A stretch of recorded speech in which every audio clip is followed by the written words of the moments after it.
जय हिंद साथियों। Delhi police constable 2025 की तैयारी करने वाले सभी साथियों के लिए 2023 के प्रीवियस ईयर जीके की सीरीज में आज हम लोग देखेंगे 1 दिसंबर के पहले शिफ्ट का 50 क्वेश्चन। तो चलिए पहला क्वेश्चन देख। पंडित रविशंकर हिंदुस्तानी शास्त्रीय संगीत के दिग्गज माने जाते हैं, तो वह निम्नलिखित में से कौन सा वाद्य यंत्र बजाते हैं? तो पंडित रविशंकर भाई बार बार रिपीट होते हैं, सितार बजाते हैं और इनके पुस्तक का नाम है माई म्यूजिक माई लाइफ। और इनको 1999 में भारत रत्न मिला। ठीक, ये भी पूछा जाता है क्वेश्चन। निम्नलिखित में से कौन सी संस्था क्रिकेट मैच को संचालन और नियंत्रण करती है? आईसीसी जो है वो क्रिकेट का संचालन करती है अंतर्राष्ट्रीय स्तर पर, और भारत में कहा जाए तो भारत में बीसीसीआई करती है। ठीक, और आईसीसी के अध्यक्ष बने हैं जय शाह, तो ये पूछे जाने की चांस है। Next question. निम्नलिखित में से कौन सा रिट जीवन और व्यक्तिगत स्वतंत्रता के अधिकार की रक्षा करता है?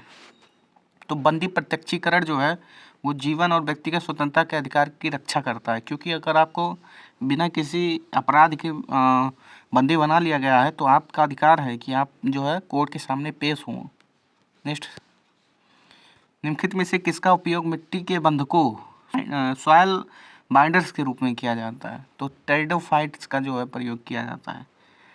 नेक्स्ट है प्रोकैरियोटिक कोशिकाओं में कौन सी चीज़ अनुपस्थित होती है? तो प्रोकैरियोटिक कोशिकाओं में केंद्रकीय झिल्ली अनुपस्थित होती है। ठीक, बायोलॉजी से क्वेश्चन आते हैं साहब, आप लोग तैयार करिएगा। राजस्थान के उस नृत्य का नाम बताइए जिसमें टेक के रूप में नकली घोड़े की सवारी का उपयोग किया जाता है? तो कच्छी घोड़ी उसको कहते हैं। ठीक है, घोड़े। माई डेज पुस्तक के लेखक कौन है? आर.के. नारायण जो है वो माई डेज पुस्तक के लेखक हैं। तो पुस्तक से प्रश्न आते हैं। स्तूप वास्तुकला में तोरण का क्या अर्थ है? तोरण जो है उसको प्रवेश द्वार कहते हैं। ठीक, स्तूप वास्तुकला में। मंदिर वास्तुकला में गोपुरम जो है उसको प्रवेश द्वार कहते हैं। ठीक, मंदिर में। नेक्स्ट। ये सिद्ध हो चुका है कि रासायनिक अपक्रिया के दौरान परमाणु ना तो बनते हैं और ना ही नष्ट होते हैं। तो ये किस नियम के अनुसार? द्रव्यमान संरक्षण नियम है, उसके अनुसार कहा जाता है कि रासायनिक अपक्रिया जब होती है तो परमाणु ना तो बनते हैं और ना ही नष्ट होते हैं। Next question. भारत की जनगणना 2011 के अनुसार भारत के किस राज्य में बौद्ध आबादी सबसे अधिक है? तो बौद्ध आबादी सबसे ज़्यादा महाराष्ट्र में है। ठीक, नेक्स्ट क्वेश्चन। निम्नलिखित में से कौन से झांसी की रानी की रेजिमेंट का भर्तीकर्ता कार्यवाहक और सेनापति था? तो ये लक्ष्मी स्वामीनाथन जो है वो झांसी की रानी रेजिमेंट के भर्तीकर्ता थे। ठीक, और ये जो है सुभाष चंद्र बोस जी की सेना में ये रेजिमेंट था। ठीक, नेक्स्ट क्वेश्चन। नर्मदा नदी के उत्तर में स्थित प्रायद्वीपीय पठार का भाग कहलाता है मध्य उच्च भूमि कहलाता है, और नर्मदा नदी अरब सागर में जाकर गिरती है। ठीक है, भारत की नर्मदा और ताप्ती नदियाँ अरब सागर में गिरती हैं। ठीक, और नर्मदा नदी का उद्गम जो है अमरकंटक की पहाड़ियों से होता है। Next question. नई दिल्ली में मध्ययुगीन काल का सीरी किला किस वास्तुकला का उदाहरण है? इस्लामी वास्तुकला का उदाहरण है सीरी किला। ठीक, नेक्स्ट। दक्षिण भारत में बहमनी साम्राज्य की स्थापना के समय दिल्ली का सुल्तान कौन था? मोहम्मद बिन तुगलक था, और इसी समय जो है विजयनगर साम्राज्य की स्थापना भी हुई थी। ठीक है, और वो बहमनी साम्राज्य के पड़ोसी थे। पंखे के आकार की पत्तियों वाले सबसे प्राचीन जीवित पौधे की प्रजाति कौन सी है जिसे आमतौर पर रक्त विकारों और स्मरण संबंधी विकारों के उपचार हेतु प्रयोग किया जाता है? उसको जिंको कहते हैं, जिंको। Next question. पुलकेशन द्वितीय जिसने हर्षवर्धन को हराया था? तो इस टाइप के क्वेश्चन आपको तैयार करके जाने हैं, क्योंकि ये क्वेश्चन फिक्स है भाई, बार बार हर परीक्षाओं में पूछे जाते हैं, और इसको अगर आप छोड़ के आएंगे तो सिलेक्शन नहीं होगा। ठीक, अब जैसे ऊपर वाला क्वेश्चन था, इसको अगर आप नहीं कर पा रहे हैं तो कोई नहीं कर पाएगा। ठीक, बहुत ज़्यादा पढ़ने वाला भी इसको नहीं कर पाएगा, तुक्का मार के ही आएगा। लेकिन ये क्वेश्चन अगर आप नहीं कर पा रहे हैं तो आपका सिलेक्शन नहीं होगा। ठीक, तो इस टाइप के क्वेश्चन आपको करने ही करने हैं। इसमें क्वेश्चन पूछ रहा है पुलकेशन द्वितीय जिसने हर्षवर्धन को हराया था वह किस राजवंश से संबंधित था? तो चालुक्य राजवंश से था। ठीक, और हर्षवर्धन का राजवंश था पुष्यभूति राजवंश। ठीक, पुष्यभूति राजवंश। Next question. राजस्थान के पुष्कर मेले के संबंध में कौन सा कथन सही है? और पुष्कर मेले के बारे में बताना है। तो पुष्कर मेले का मुख्य उद्देश्य ऊँट, घोड़े, गाय, बकरी, भेड़ आदि मवेशियों के प्रदर्शन को बढ़ावा देना है। पुष्कर मेला पशु मेला है एक प्रकार से, ये क्वेश्चन सही है, कथन सही है। दूसरा, यह त्यौहार नवंबर के महीने में कार्तिक पूर्णिमा में मनाया जाता है। तो जितने लोग राजस्थान में रहते होंगे उन्हें पता होगा, हाँ ठीक है, नवंबर के महीने में ही मनाया जाता है। यद्यपि यह पर्व पशु उत्सव है, लेकिन मेले में पशुओं की खरीद बिक्री वर्जित है। अब इसको कोई भी जो है वो गलत कर देगा, क्योंकि जब भाई पशु मेला है तो पशुओं की खरीद बिक्री जारी रहती है, ठीक। और इसी तरह बिहार में भी एक मेला लगता है, बिहार में सोनपुर का मेला लगता है, ठीक, पशु मेला। अब देखिए, ये प्रश्न अगर परीक्षा में आ जा रहा है तो इसको आप किस तरीके से करेंगे। लास्ट वाला जो है वो कह रहा है, यद्यपि यह पर्व पशु उत्सव है लेकिन पशुओं की खरीद बिक्री वर्जित है। तो ये आप जानते हैं कि पशु मेले में जो है पशु की खरीद बिक्री होती है, ठीक। जैसे गाय, भैंस, ऊँट, बकरी, ये सब की खरीदारी होती है, ये वर्जित नहीं है, पालने वाले पशु हैं, ठीक। देखिए ये बंदा जो है ये क्वेश्चन नहीं किया है, ये बंदा, ठीक। देखिए ये बंदा ये क्वेश्चन नहीं किया है। अब आप जो है आप जान गए कि सी वाला जो है वो गलत है, तो ये भी नहीं होगा, ये भी नहीं होगा, ये भी नहीं होगा। तो बचा कौन, एलिमिनेशन से आपने लगा दिया। तो परीक्षा में आपको दिमाग भी खुले रखना है, ठीक।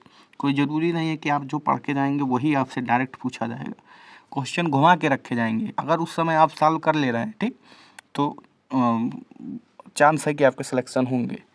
और अगर आप बच जा रहे हैं, जैसे ये क्वेश्चन में फंस गया, ठीक, तो यदि आप फंस जा रहे हैं तो आपके सिलेक्शन नहीं होंगे, ठीक।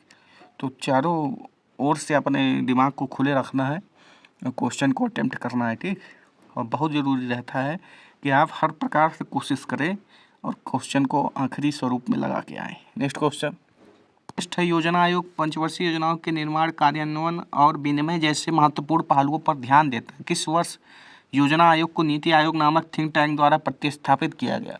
तो 2015 में जब सरकार बीजेपी की आई तो नरेंद्र मोदी जी ने योजना आयोग को चेंज कर दिया और उसका नाम नीति आयोग रखा। नेक्स्ट है, निम्नलिखित में से कौन सी नदी सप्त सिंधु का भाग नहीं है, जो कि वह क्षेत्र है जहाँ प्रारंभिक वैदिक आर्य रहते थे। तो भागीरथी नहीं है, क्योंकि भागीरथी उत्तराखंड में बहती है, और जबकि ये सप्त सिंधु जो नदियाँ बहती हैं ये पंजाब और पाकिस्तान के पंजाब, हरियाणा, कश्मीर ये सब में बहती हैं, ठीक। नेक्स्ट है, निम्नलिखित में से कौन सा कथन गलत है। तो गलत वाले कथन पे बताना है। तो घर में जो रोजगार सृजन की दृष्टि से जीएनपी जीडीपी से अधिक प्रासंगिक है, ये कथन गलत है, ठीक। नेक्स्ट, यदि उच्च न्यायालय अपील करने पर किसी आरोपी व्यक्ति को बरी करने के आदेश को उलट देता है और उसे मौत की सजा देता है, तो दिए गए श्रेणी के मामले के अनुसार सर्वोच्च न्यायालय के किस प्रकार के अधिकार क्षेत्र को लागू किया जाता है। तो आपराधिक मामलों के संबंध में अपीलीय क्षेत्राधिकार जो है सुप्रीम कोर्ट में दाखिल कर सकते हैं आप, ठीक। क्योंकि ये आपराधिक मामला, दीवानी मामला उसे कहते हैं जिसमें मारपीट ना हुआ हो, ठीक। और सर्वोच्च न्यायालय निर्णय आदेश की समीक्षा जब करेगा, जब ये भाई अपना जब सुना लेगा तब करेगा। यहाँ कह रहा है कि उच्च न्यायालय में मौत उसको सजा हुई है, तब कहाँ जाएगा, तब वो सुप्रीम कोर्ट में जाएगा, ठीक। और कह रहा है कुछ मामलों में उच्च न्यायालय में अपील ये क्षेत्राधिकार, तो आपको सुप्रीम कोर्ट में जाना है, ना कि उच्च न्यायालय मतलब हाई कोर्ट में आपको नहीं जाना है, ठीक। तो इस प्रकार इसका सही आंसर हो जाएगा आपराधिक मामलों के संबंध में अपीलीय क्षेत्राधिकार। मैग्मा को के रूप में परिभाषित किया जाता है। मैग्मा क्या होता है, जो नीचे स्थित होता है पृथ्वी के गर्म, पृथ्वी की सतह के नीचे स्थित गर्म तरल और अर्ध तरल शैल मतलब चट्टान जो होता है वो पिघला हुआ रहता है, और ज्वालामुखी किसी छिद्र के माध्यम से बाहर आता है और उसी को ज्वालामुखी कहते हैं, ठीक। तो मैग्मा क्या होता है, पृथ्वी की सतह के नीचे स्थित गर्म तरल अर्ध तरल शैल होता है, और ठंडा होने पे यही चट्टान बन जाता है। मंगल पांडे ने चर्बी वाले कारतूस का प्रयोग करने से कहाँ मना किया था, बैरकपुर में मना किया था। और मंगल पांडे जो है 1857 के क्रांति के चिंगारी का काम इन्होंने किया था, ठीक। नेक्स्ट क्वेश्चन, भारत में आधुनिक नृत्य का जनक उदय शंकर जी को माना जाता है। इन्होंने भारतीय शास्त्रीय संगीत और यूरोपीय संगीत का मिश्रण तैयार किया था। नई आर्थिक नीति को रूप में जाना जाता है, नए आर्थिक सुधार रूप में जाना जाता है। 1991 में मनमोहन सिंह जी ने किया था एलपीजी, ठीक, लिबरलाइजेशन, ग्लोबलाइजेशन और प्राइवेटाइजेशन, ठीक है। और उस समय सरकार थी पीवी नरसिम्हा राव, उस समय प्रधानमंत्री थे, ठीक। उदारीकरण ये टॉपिक जो है इकोनॉमिक्स का है, भारतीय अर्थशास्त्र का। से कौन सी योजना गैर कृषि क्षेत्रों में छोटे सूक्ष्म व्यापार उद्यमों और व्यक्तियों को संपार्श्विक मुक्त ऋण देने के लिए है? तो प्रधानमंत्री मुद्रा योजना शुरू किया गया था कि जो कृषि में नहीं लगे हुए हैं, कृषि में नहीं, जो कृषि में नहीं संबंधित है, ठीक, और छोटे सूक्ष्म व्यापार करते हैं, उनको संपार्श्विक मुक्त, यानी कि किसी चीज़ को गिरवी नहीं रखना पड़ेगा, जैसे ज़मीन रखना पड़ता है, दिखाना पड़ता है लोन लेने के लिए, ठीक, या कोई और संपत्ति, तो उससे मुक्त कि आपको कुछ नहीं रखना है, आपको ऋण मिल जाएगा फिर भी। तो कौन सी योजना थी? प्रधानमंत्री मुद्रा योजना। Next question, squash racket federation of India का मुख्यालय कहाँ है? तो स्क्वैश रैकेट फेडरेशन जो है चेन्नई में है। बारदोली की प्रसिद्ध सत्याग्रह का नेतृत्व किसने किया? तो सरदार पटेल ने किया। ये सब क्वेश्चन आपके गलत नहीं होने चाहिए, नहीं तो आप बहुत पीछे चले जाएंगे। जो ट्रेडिशनल क्वेश्चन है वो नहीं गलत होने चाहिए आपके। ये भी क्वेश्चन आपका गलत नहीं होना चाहिए, आपको करना ही करना है। 382 होता है व्यक्ति पर किलोमीटर स्क्वायर भारत की जनगणना का जनघनत्व, ठीक। ये सब क्वेश्चन आपको करके आने हैं। नेक्स्ट क्वेश्चन है, उच्चतम न्यायालय या उच्च न्यायालय के न्यायाधीश को किस आधार पर पद से हटाया जा सकता है? अब ये भी करने वाला क्वेश्चन है कि अगर उसमें असमर्थता होगी या वो तो किसी संविधान का उल्लंघन कर रहा होगा तो उसको हटाया जाए। निम्नलिखित में से कौन सी उत्तरी राज्यों में फसलों के समूह में खरीफ फसल है? ये भी क्वेश्चन अगर आप छोड़ते हैं तो बहुत पीछे जाएंगे, क्योंकि खरीफ का फसल आपको पता होना चाहिए जो गर्मियों में बोए जाते हैं। गर्मी में हम लोग चावल बोते हैं, ठीक। नेक्स्ट है, अकबर के सौतेले भाई मिर्जा हकीम के शासक थे और उन्होंने अकबर के खिलाफ विद्रोह किया था, काबुल का शासक था। तो ये क्वेश्चन थोड़ा डीपली पूछ लिया, ठीक। तो इसको अगर आप नहीं भी कर पा रहे हैं तो दिक्कत नहीं है, लेकिन जो क्वेश्चन इजी हैं, जो क्वेश्चन थोड़ा मॉडरेट हैं, उनको करना ही करना है। मॉडरेट क्वेश्चन भी करने हैं आपको सिलेक्शन लेने के लिए। नेक्स्ट, निम्नलिखित में से कौन सा कलाकार 2021 में आदिवासी लोक नृत्य गुसादी को जीवित रखने में योगदान के लिए पद्मश्री मिला? तो उनको कनक राजू जी हैं, उन्हीं को मिला था, ठीक। नेक्स्ट क्वेश्चन, भारत का सबसे बड़ा फुटबॉल स्टेडियम कौन सा है? साल्ट लेक सिटी स्टेडियम सबसे बड़ा फुटबॉल स्टेडियम है, ठीक। The race of my life पुस्तक के लेखक कौन है? मिल्खा सिंह। बहुत बार रिपीट हो चुका है ये पुस्तक, ठीक। तो खिलाड़ियों के पुस्तक से क्वेश्चन आते हैं। कलामंडलम गोपी को किस प्रकार के नृत्य के लिए पद्मश्री सम्मानित किया गया? कथकली नृत्य के लिए कलामंडलम गोपी को सम्मानित किया गया। नेक्स्ट क्वेश्चन है, निम्नलिखित में से कौन सी भारत की चौथी परियोजना का विशेषता नहीं है? तो जो चौथी पंचवर्षीय योजना थी उसमें भारत पाकिस्तान का युद्ध हो चुका था, तो वहाँ से बांग्लादेशी शरणार्थी आ रहे थे, तो ये तो है, आपको नहीं वाला बताना है।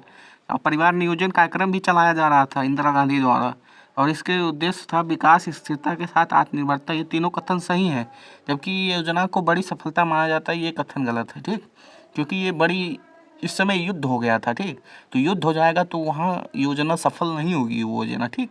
तो ये योजना बहुत ज़्यादा सफल नहीं थी, तो ये क्वेश्चन मतलब ये कथन गलत है पहला वाला, इसका राइट हो जाएगा पहला वाला। नेक्स्ट क्वेश्चन, राष्ट्रीय जलमार्ग 4 कौन नदियों में स्थित है? तो राष्ट्रीय जलमार्ग 4 जो है वो गोदावरी और कृष्णा नदियों में स्थित है, ठीक है। नेक्स्ट, निम्नलिखित में से किसे स्ट्रैटो ज्वालामुखी के रूप में जाना जाता है? जो एक बड़ा ज्वालामुखी है और आमतौर पर लावा प्रवाह, पायरोक्लास्टिक निक्षेप, मडल्फो निक्षेप और साथ ही लावा गुंबदों से बना हुआ है। समग्र ज्वालामुखी उसको कहते हैं। तो ये क्वेश्चन थोड़ा, गायिका श्याममणि देवी निम्नलिखित में से किस राज्य से है? तो श्याममणि देवी जी जो है उड़ीसा राज्य से है, ठीक। निम्नलिखित में से कौन सा जीएसटी स्लैब में नहीं आता? तो 30% कोई जीएसटी स्लैब नहीं है। 5 है, 12 है, 18 है, 28 है, ठीक। नेक्स्ट, भारतीय संविधान के कौन से अनुच्छेद में कहा गया है कि राज्य जो है भारत के पूरे क्षेत्र में नागरिकों के लिए एक समान नागरिक संहिता लागू करेगा? तो यूसीसी की बात जो है, यूनिफॉर्म सिविल कोड, बहुत चर्चा में रहता है, वो बात जो है आर्टिकल 44 में की गई है, ठीक। नेक्स्ट है, गरीबी मापन की समीक्षा के लिए 2012 में किस समिति का गठन किया गया था? तो रंगराजन समिति का गठन किया गया था, ठीक। नेक्स्ट क्वेश्चन, दक्षिण अफ्रीका से लौटने के बाद महात्मा गांधी की पहली बड़ी सार्वजनिक उपस्थिति कहाँ हुई थी? तो 1916 में जो है बनारस हिंदू विश्वविद्यालय के उद्घाटन समारोह में उनकी उपस्थिति हुई थी। ठीक।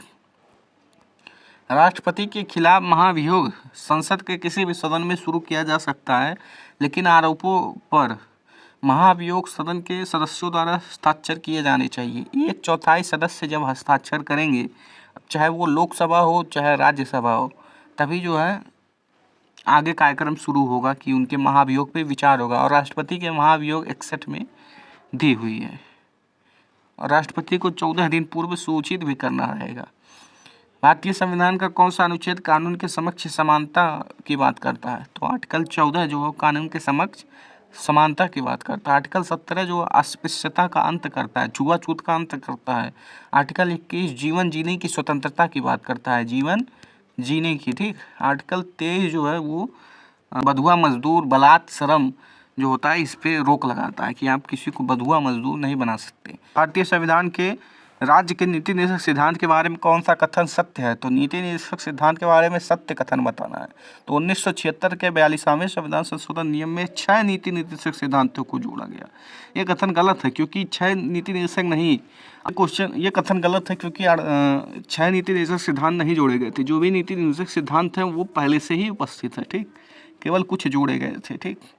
और 2002 के 86वें संविधान संशोधन नियम ने आर्टिकल 45 के स्थान पर एक नया अनुच्छेद स्थापित किया और प्राथमिक शिक्षा को मौलिक अधिकार बना दिया गया। तो 2002 का जो 86वां संविधान संशोधन है इसमें मौलिक अधिकार बना दिया गया था। ठीक है, प्रारंभिक शिक्षा को, क्योंकि वो पहले जो है वो नीति निर्देशक में था, लेकिन बाद में इसको मौलिक अधिकार बना दिया गया। तो इस प्रकार कथन 2 सही है। ठीक। केवल कथन दूसरा सही है, पहला गलत है। नेक्स्ट है, क्रिकेट में मैदान अंडाकार होता है जिसके बीच आयताकार क्षेत्र होता है जिसे पिच के रूप में जाना जाता है। इसका आकार कितना होता है? तो आपने बचपन में सुना होगा 22 गज का पिच बनाइए। ठीक। और मीटर में अगर उसको कहा जाए तो 20 मीटर। ठीक। और उसकी चौड़ाई 10 फीट होती है। नेक्स्ट क्वेश्चन, राष्ट्रीय आय लेखांकन के संदर्भ में सही कथन की पहचान करिए। तो मूल्यह्रास अप्रत्याशित अपचलन है, पूंजी हानि अप्रत्याशित अप्रचलन है। किसी दिए गए वर्ष के दौरान मध्यवर्ती वस्तुओं का पूरी तरह से उपयोग हो जाता है, इन्हें दोबारा बेच दिया जाता है। तो इसका कथन केवल 2 सही होगा। ठीक। ये क्वेश्चन भाई ठीक है। हिंदू पंचांग के अनुसार रक्षाबंधन कब मनाया जाता है? सावन पूर्णिमा के शुक्ल पक्ष में मनाया जाता है। ठीक। तो इस प्रकार 50 क्वेश्चन कंप्लीट होते हैं। साथियों, वीडियो पसंद आया हो तो लाइक शेयर सब्सक्राइब करें। धन्यवाद।